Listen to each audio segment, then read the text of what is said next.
what the customer is looking for is a solution to a problem. And generally the problem is, in healthcare, I don't have enough revenue. So if you're not helping them generate more revenue somehow, most of the time you'll go down their priority list. I think people fail in reaching their audience two ways. One is they don't select the audience well enough, so they don't focus their attentions well enough on the segments of the industries that they're seeking to sell to that are the most likely to buy. The second piece is being able to tell the value proposition crisply and in the context of that particular customer.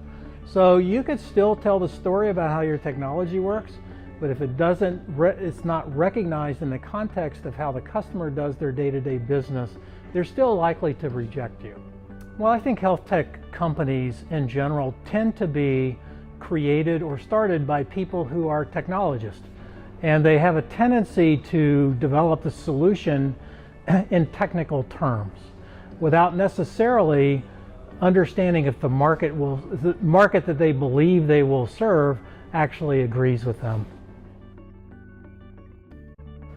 Well, clearly, if you're the technologist and creating the product, or you've discovered something and you're working to get it to market, your primary focus is and should be initially on the technology piece.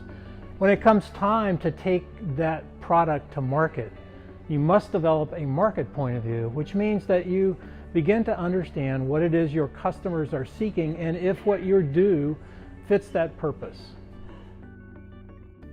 It's very evident to a healthcare professional when somebody comes to talk to them, and they will know within a very brief period of time if you've ever set foot in a hospital to work, or if you've ever taken care of a patient, or you've ever been somewhere where you understand the processes they're interested in and where they might use your product. Well, I think it's all about connecting with an individual. So if you walk in the door with a technology that the person you're talking to doesn't have background knowledge about, and you talk about it from your technical perspective, they're highly likely to be turned off. Now, on the other hand, if you understand in their industry and the way that they do their business, they think about their business and how they sell to their customers in a certain way, and they use certain terminology and certain words and certain constructs, the more you can know about those and then connect to them directly, the more likely they are to engage in a conversation. Videos are a great way to help tell your story. So it's a great way to connect with people. It's person-to-person connection.